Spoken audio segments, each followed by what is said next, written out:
Young people may be perfect in their looks, talent, or fortune, but there is no need to be proud of these things.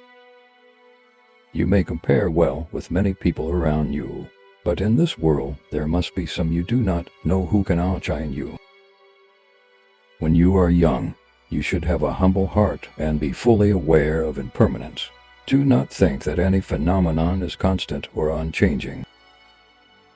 In my life, I have witnessed many people of prominence fall to pitiful positions in the end.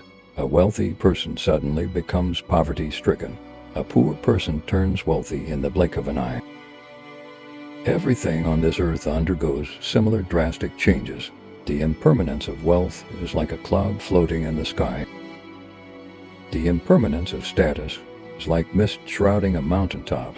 The impermanence of good reputation is like an echo in an empty valley.